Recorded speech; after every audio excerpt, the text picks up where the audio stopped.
Baik Bapak Ibu Saudara yang dikasihi oleh Tuhan, kali ini kita akan belajar satu topik 9 tanda pertobatan sejati. Adapun maksud dan tujuan saya memberikan ulasan dan pembahasan ini adalah untuk terus semakin mengevaluasi, mengoreksi, dan mengintrospeksi diri kita masing-masing.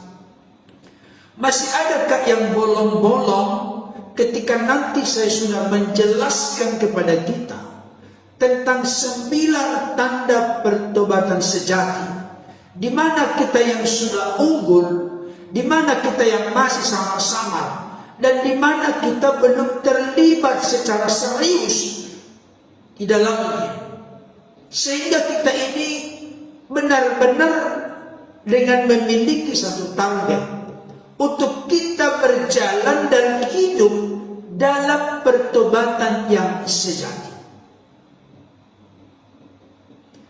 Saya perlu tegaskan pertama-tama untuk kita, kalau ada pertobatan sejati, berarti harus benar-benar kita hati-hati dan serius mengerti, memahami bahwa ada pertobatan yang palsu. Ada pertobatan yang pura-pura. Ada pertobatan yang basa-basi. Dan tentunya sesuatu yang palsu, sesuatu yang pura-pura, sesuatu yang basa-basi, itu tidak menyukakan dan tidak menyenangkan hati Tuhan. Di sisi lain, itu tidak akan membawa dampak dan pengaruh perubahan dalam hidup kita secara jelas, bertanggung jawab, dan signifikan. Saudara-saudaraku yang dikasihi oleh Tuhan, pertobatan ini menjadi sesuatu yang serius dan penting untuk kita pelajari. Sekalipun saya tahu ada banyak orang di luar sana, termasuk di dalamnya orang-orang yang mengaku diri Kristen, ketika dibahas terkait dengan pertobatan, ada roh penolakan, ada ketidaksukaan, ada ketidaksenangan dengan topik ini. Orang seringkali menggandrungi, menyukai, menyenangi topik-topik yang mengenakan daging, mengenakan hawa nafsu kita ini. Bagaimana kunci diberkati, bagaimana kunci beruntung, bagaimana kunci berhasil, itu seringkali yang lebih digandrungi orang. Tapi saya mau kasih tahu, kita harus mengerti dan menyoroti Alkitab ini secara seimbang, secara holistik, secara menyeluruh. Tidak hanya hal-hal yang menyukakan dan mengenakan bagi kita, tapi kita juga harus siap dengan rendah hati dikoreksi oleh Tuhan, dicapai dan dipulihkan oleh Tuhan. Bapak Ibu Saudara, ada banyak orang salah mengerti tentang pertobatan sejati ini. Ketika saya menyampaikan ini, jangan berpikir memang Pak Pendeta sudah sempurna. Oh tidak, kita ini sama-sama belajar ini Bapak Ibu Saudara. Saya belum sempurna, masih banyak kekurangan, kelemahan saya. Tapi saya mengajak, mendorong, merangsang, memotivasi kita semua untuk benar-benar berjalan dan hidup dalam kebenaran yang sebenar-benarnya, yang sesungguhnya, yang sejatinya. Saudaraku yang dikasihi oleh Tuhan, saya perlu sampaikan bahwa pertobatan itu adalah karunia Tuhan. Ini dulu yang pertama. Pertobatan itu adalah karunia dari Tuhan. Pertobatan itu sebuah roh yang turun ke atas manusia untuk melembutkan hati kita dan mengubah pikiran kita. Sebelum saya lebih jauh untuk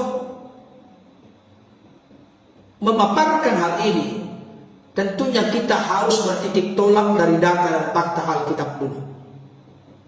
Mari kita buka Mazmur 51 ayat yang ke-19. Mazmur 51 ayat 19.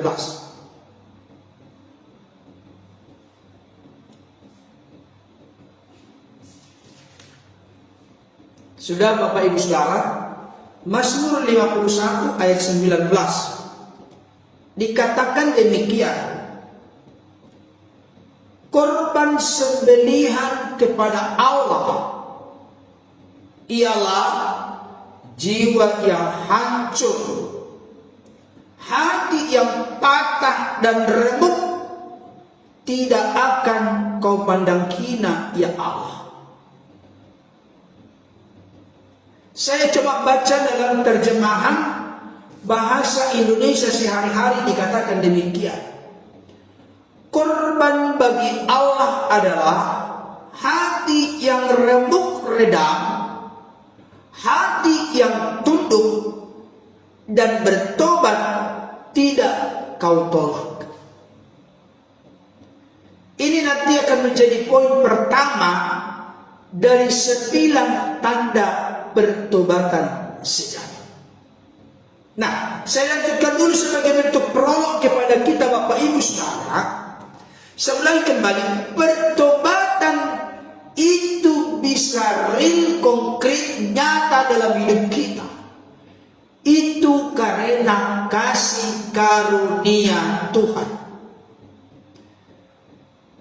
Bapak Ibu Saudara, tolong jangan bingung.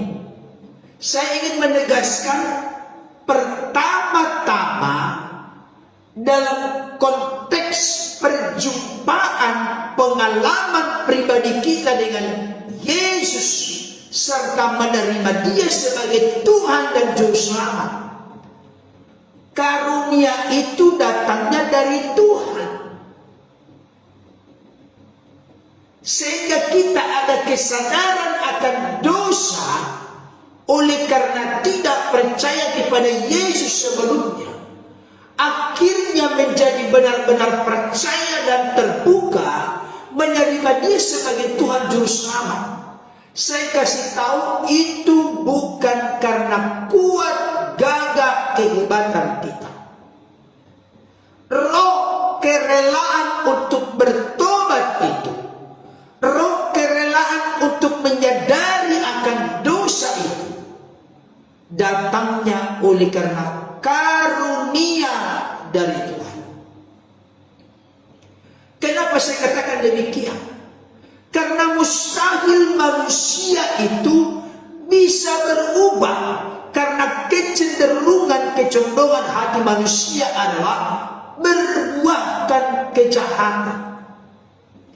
Sampai Rasul Paulus pernah berkata, aku sebenarnya rindu melakukan apa yang baik, tapi bukan apa yang baik itu yang kulakukan. Justru apa yang tidak baik, yang tidak aku suka, justru itu yang kulakukan. Celakalah aku diperhamba dan diperbudak oleh dosa. Tapi syukur kepada Allah dalam Kristus Yesus yang telah memberikan kebebasan, kelepasan, pembenaran, pengampunan bagi hidupku. Kira-kira kalau dibahasakan demikian. Jadi Bapak Ibu Saudara, saya mau katakan begini kepada kita. Kalau Allah tidak memberi kita kasih karunia dalam kemahakuasanya, maka pasti kita tidak akan mampu memiliki perubahan dalam hidup. Karena itu saya mau sampaikan kepada kita, pertobatan itu kalau secara harafiah, tolong ditulis, pertobatan itu secara harafiah artinya adalah mengubah pikiran. Mengubah pikiran. Dan nanti kalau digali dalam bahasa Yunani, bertobat itu bermetanoia. Bermetanoia artinya berbalik dari dosa, memiliki sikap yang berbeda terhadap dosa, yang tadinya dia kompromi dengan dosa, diperhamba, diperbudak oleh dosa, berubah sikapnya, berubah pikirannya, berubah hatinya untuk berbalik kepada Allah dan menyerahkan hidupnya total kepada Allah. Ini harus mengerti dulu dengan benar, Bapak Ibu Saudara. Sikap mental yang sudah mengeras, kemauan yang sudah mengeras, dan penolakan-penolakan itu dipatahkan ketika Allah mencurahkan roh pertobatan ke atas hati kita semua. Tetapi jangan lupa, Allah tidak memperlakukan kita seperti boneka, tidak seperti robot. Kita perlu memiliki sikap meresponi kasih karunia Allah itu didasari dengan kerendahan hati, Bapak Ibu Saudara. Nah, sekarang perhatikan baik. Di sini banyak orang Kristen gagal. Karunia pertobatan itu dimulai ketika saudara dan saya mengalami kelahiran baru. Saya ulangi kembali. Karunia pertobatan itu, Bapak Ibu Saudara, dimulai pada saat kita mengalami kelahiran baru. Tetapi, perhatikan, ada kata tetapi. Tetapi pertobatan dalam pengertian pelembutan hati, pengubahan pikiran harus berlangsung terus-menerus sepanjang kita hidup. Sudah mulai nangkap ya?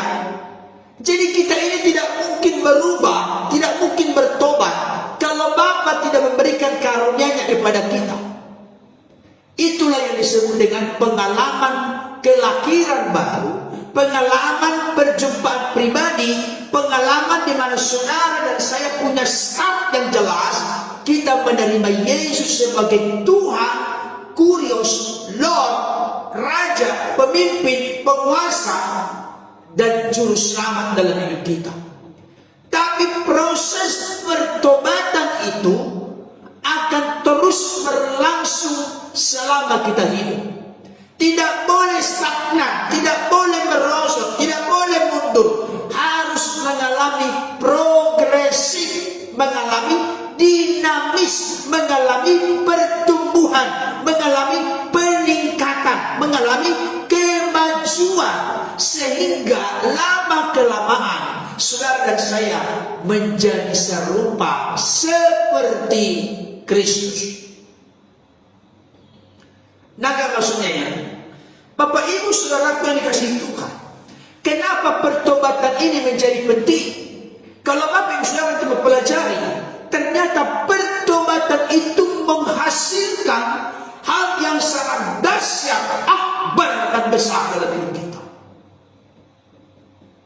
Pertama, pertobatan itu penting Bapak Ibu Saudara, karena ternyata pertobatan itu membuka pintu untuk menerima berkat-berkat Allah. Dan salah satu berkat yang terbesar adalah anugerah keselamatan menjadi bagian yang tidak terpisahkan dalam hidup kita. Dan saya mau kasih tahu, kemarin kita sudah membahas, salah satu penghalang doa adalah kejahatan dan dosa. Jadi kalau saudara dan saya tidak berbalik dari kejahatan dan dosa, itu menjadi penghalang dan perintah berkat-berkat kita nikmati dan alami dalam hidup. Kenapa? Karena Allah itu kudus. Dia merindukan, Dia menghendaki, Dia menyukai anak-anaknya. Kuduslah kamu, sebab aku Tuhan Allahmu kudus adanya. Bukan hanya kita menerima berkat-berkat Allah, pertobatan itu juga Bapak Ibu Saudara menghancurkan penghalang-penghalang antara kita dengan sesama manusia, dan juga menghancurkan, merontokkan, melululantakkan penghalang antara kita dengan Tuhan. Pernahkah Bapak Saudara memikirkan ini secara serius? Kenapa ada relasi hubungan yang rusak antara satu dengan yang lain? Kenapa ada hubungan yang dingin antara suami dengan istri, antara istri dengan suami? Saya kasih tahu, itu terkait dengan adanya sifat watak karakter yang belum berubah, yang belum bertobat, yang belum mengalami transformasi, belum mengalami perubahan, belum mengalami reformasi dalam hidup kita. Coba Bapak Ibu Saudara, suami dan istri punya moto dan kerinduan untuk saling menyukakan satu dengan yang lain, bukan saling menjegal, bukan saling menyakiti, bukan saling membuat marah satu dengan yang lain. Tapi kenapa terjadi realita kenyataan demikian? Ada banyak orang-orang Kristen memiliki rumah tangga yang tidak harmonis. Kenapa?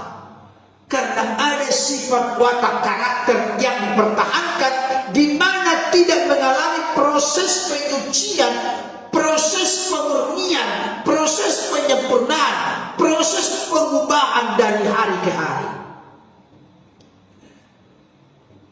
Saudaraku yang dikasihi oleh Tuhan dimanapun berada, saya mau sampaikan kepada kita saat ini, kita memerlukan roh pertobatan ini setiap hari. Jangan kadang-kadang. Ingat kembali kata-kata saya, karunia pertobatan itu dimulai ketika kita lahir baru.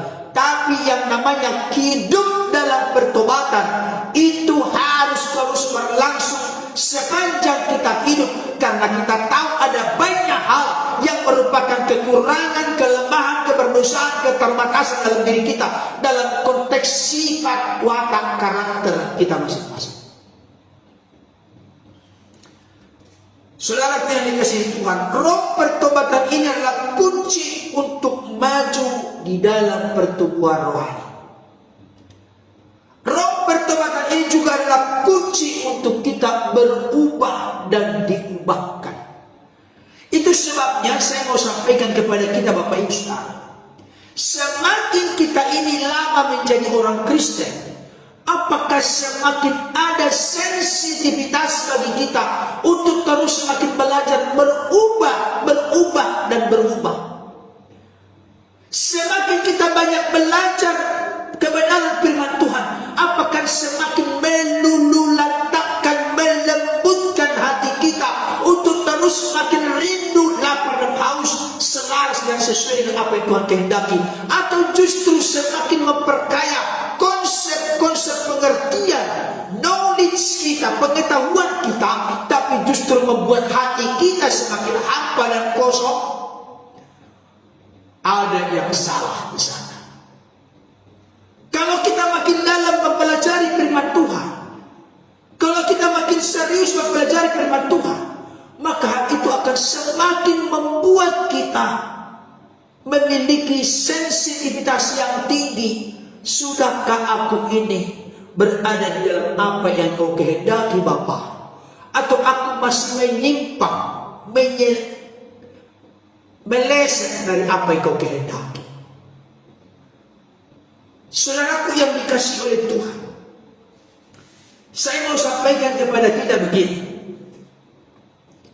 Ada tanda-tanda pertobatan sejati. Saya temukan dalam Alkitab minimal ada 9 tanda pertobatan sejati. Itulah yang kita pelajari hari ini dan beberapa hari ke depan. Tidak mungkin saya langsung menyelesaikan ini semua sekarang, tapi saya akan buat satu persatu setiap hari, sehingga hal ini menjadi luas dan mendalam untuk kita gali dan eksplorasi, sehingga semakin memantapkan pengertian pemahaman kita dengan pengertian yang dibangun bertitik tolak dan bersumber dari data dan fakta Alkitab, akan semakin membuat kita kagum, takjub, terpesona bagi siapapun yang lapar dan haus akan kebenaran. Saudara-saudara dikasih Tuhan, yang pertama, 9 tanda pertobatan sejati. Yang pertama dicatat, hati yang remuk. Ini dia, hati yang remuk. Apa ini hati yang remuk? Itu akan kita pelajari. Coba kita ulangi baca Mazmur 51 ayat 19. Mazmur 51 ayat 19. Korban sembelihan kepada Allah ialah jiwa yang hancur. Hati yang patah dan remuk tidak akan kau pandang hina, ya Allah. Jiwa yang hancur, hati yang patah dan remuk. Perhatikan ya, tolong jangan salah paham, salah mengerti ayat ini. Jiwa yang hancur, apakah memang jiwa kita ini perlu hancur? Hancur tak berkeping-keping, hancur berkeping-keping maksudnya. Hati yang remuk dan patah, ini kok kelihatannya negatif, kelihatannya menyeramkan. Oh tidak, Bapak Ibu Saudara. Hati yang remuk itu lawan dari hati yang keras. Saya mau kasih tahu, kalau kita memiliki hati yang keras, itu bukan hati yang dicirikan sebagai tanda pertobatan. Hati yang keras itu adalah musuh dari hati yang remuk. Hati yang remuk itu adalah hati yang rela untuk berubah, bukan hati yang dikeras. Saya kasih tahu, Alkitab menegaskan hati ini adalah sumber dari segala sesuatu dalam hidup kita. Makanya dikatakan oleh Yesus, apa yang keluar dari mulut meluap dari hati. Makanya kita Amsal berkata, jagalah hatimu dalam segala kewaspadaan, karena dari hatilah terpancar kehidupan. Jadi hati kita ini perlu dijaga, hati kita ini perlu diisi, hati kita ini perlu dilengkapi dengan hal-hal yang terbaik, dan yang terbaik itu adalah firman. Saudaraku yang dikasihi oleh Tuhan, hati yang remuk ini jangan dipandang hina oleh kita semua. Justru Tuhan berkata, hati yang remuk tidak dipandang hina oleh Tuhan. Dengan kata lain, sangat dikagumi, sangat dihormati, sangat dihargai oleh Tuhan. Dan lawan dari hati yang remuk adalah hati yang keras. Siapa di dalam Alkitab yang memiliki hati yang keras? Coba lihat akan jadi apa mereka. Contoh, bangsa Israel keras kepala. Keras kepala itu bukan berarti kepalanya itu kalau dibenturi ke tembok tidak akan bengkak, bukan. Keras kepala artinya hati yang selalu memberontak. Kemarin saya sudah menyampaikan kepada kita, kurang lebih 1.600.000 yang keluar dari perbudakan di Mesir dan dituntun dipimpin Tuhan akan masuk ke tanah Kanaan. Yang masuk hanya 3 orang, Yosua, Kaleb, dan Eleazar anak Imam Harun. Berarti yang 1.600.000 yang lain kemana? Nggak masuk ke tanah perjanjian. Kalau begitu apa kesimpulannya? Kenapa mereka demikian? Karena mereka memiliki hati yang suka bersungut-sungut, hati yang memberontak, hati yang suka melawan kepada Tuhan. Jadi Bapak Ibu Saudara, tolong jangan lupa firman Tuhan yang sudah saya sampaikan.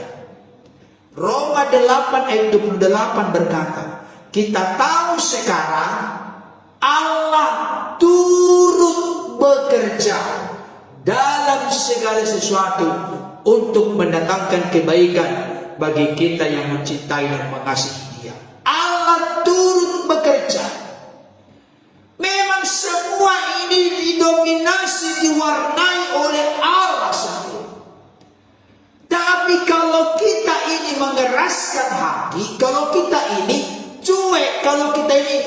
memiliki hati yang membatu, maka Tuhan tidak akan berbuat banyak dalam diri kita.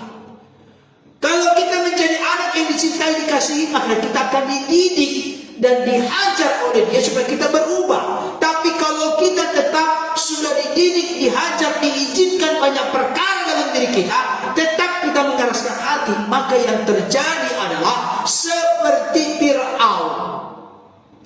Fir'aun itu berulang-ulang mengeraskan hati. Maka Alkitab mengatakan, saya merinding Bapak Ibu Saudara. Alkitab mengatakan apa?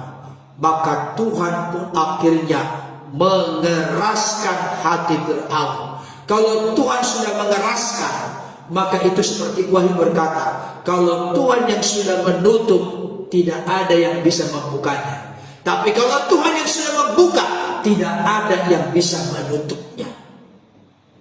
Jadi kalau kita ini memiliki tanda pertobatan yang sejati, biarkanlah hati kita ini hati yang remuk, hati yang rela dibentuk. Orang yang hatinya rela dibentuk itu, dia tidak memiliki kesukaan-kesukaan yang tidak disukai oleh Tuhan.